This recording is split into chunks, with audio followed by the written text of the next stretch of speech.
Dia memang Superman. Namaku Cinta, seorang siswa kelas 3 SMP di sekolah negeri. Beberapa hari ini aku begitu sedih karena baru mengalami kecelakaan yang mengakibatkan seseorang meninggal. Kejadiannya di siang hari setelah aku dijemput ibuku pulang sekolah. Saat itu hujan deras dan motor kami terjatuh dan kebetulan juga saat itu terjadi korsleting listrik. Kabel yang tergantung di tiang listrik putus dan jatuh ke bawah. Saat kabel jatuh ke bawah pasti akan membuat aku dan ibuku tersetrum. Tapi alhamdulillah ada seorang bapak pedagang rujak yang menolong kami agar tidak tersetrum. Namun akhirnya pedagang rujak itulah yang tersetrum. Seminggu yang lalu ibu menyampaikan bahwa Bang Tony meninggal. Bang Tony adalah nama pedagang rujak itu. Memikirkannya aku sangat sedih. Demi menolong aku dan ibu, mengakibatkan Bang Tony meninggal. Aku beberapa kali mendatangi rumah Bang Tony, menemui adik perempuan Bang Tony yang kebetulan seumuran denganku, namanya Cici. Sejak itu kami menjadi dekat satu sama lain.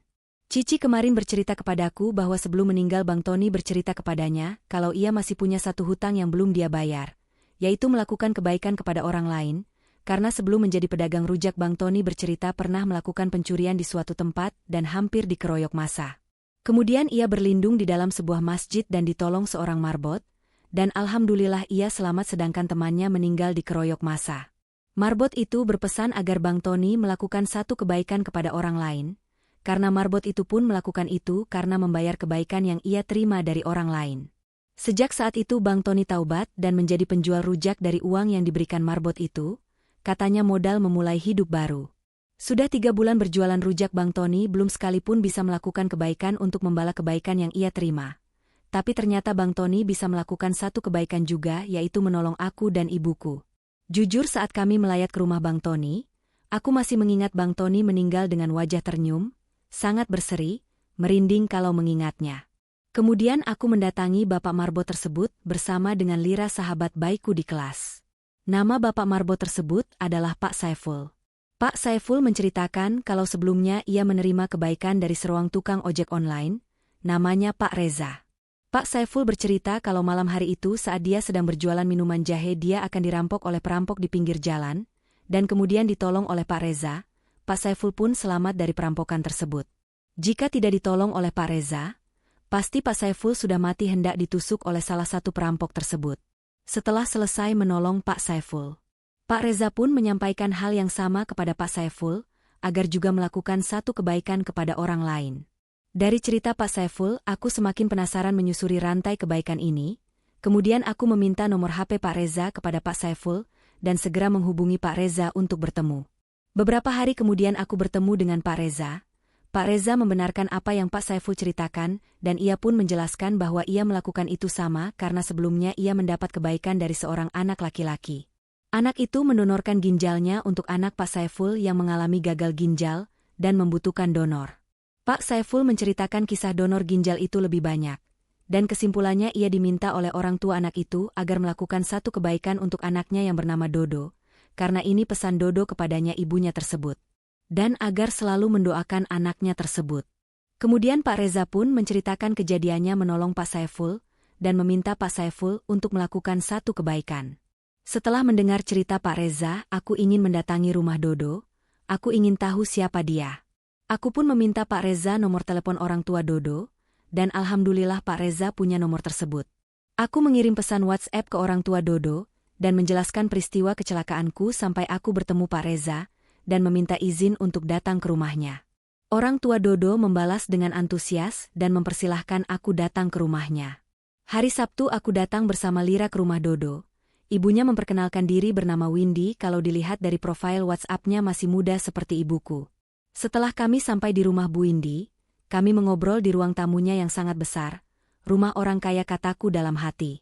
Bu Windy tidak banyak berkata ketika aku menceritakan kisahku, dan ketika aku selesai menceritakan kisahku aku mengatakan kepada Bu Windy kalau aku ingin bertemu Dodo. Bu Windy kemudian memintaku menunggu dan masuk ke sebuah kamar. Tak lama Bu Windy datang sendiri hanya membawa sebuah album foto, dia duduk kembali dan menyampaikan kepadaku. Nama sebenarnya ada Wido Superman Faizal, dan Bu Windy menceritakan Dodo sudah meninggal sebelum ia mendonorkan ginjalnya. Dan Bu Windy menyerahkan foto album yang ada di tangannya kepadaku. Sambil menerima album tersebut aku dan Lira saling menatap seperti familiar dengan nama tersebut. Seperti nama teman SMP mereka yang sudah setahun tidak kelihatan lagi di sekolahnya. Aku dan Lira dengan badan bergetar membuka album itu dan benar dugaan kita. Dodo adalah teman sekelasnya dari kelas 1 sampai kelas 2 semester awal. Sejak saat itu Wido tidak pernah masuk kembali kelasnya. Pak Guru menyampaikan kalau Wido pindah sekolah. Dan yang membuat hatinya terasa sakit adalah Wido merupakan siswa yang sering ia bully bersama dengan Lira. Kami sering membuli namanya Superman, tapi kalau ke sekolah Wido menggunakan kursi roda dan sering terlihat sakit dan jarang masuk. Entah apa yang merasukiku dan Lira dulu sampai tega mengejek anak seperti Wido. Superman tapi cacat. Itu yang sering aku katakan kepadanya, tapi Wido tidak pernah membalas aku dan Lira, ia hanya diam saja menunduk. Badanku dan Lira lemas tak mampu berkata-kata. Aku sebentar melihat-lihat album tersebut, dan mengungkapkan duka cita kepada Bu Indi, sambil menyembunyikan keterkejutanku dan Lira. Dan aku segera pamit kepada Bu Indi, dan berjanji akan mengunjunginya lain kali. Di perjalanan pulang aku dan Lira hanya terdiam menangis, mengingat perlakuan jahat kami dulu. Aku menangis sesenggukan di pelukan Lira, ternyata orang yang kami ejek, yang kami bully adalah orang yang secara tidak langsung menyelamatkan dia dan ibunya. Kami menyesal pernah menjadi orang yang mengejek orang yang sedang sakit atau memiliki kekurangan seperti Wido. Sejak saat itu kami berjanji tidak akan pernah mengejek siapapun di kehidupan kami, dan apabila kami memiliki teman yang kekurangan kami akan menjadi teman yang baik untuknya. Beberapa hari kemudian aku dan Lira mendatangi rumah Wido untuk meminta maaf kepada ibunya atas pelakukan kami dulu.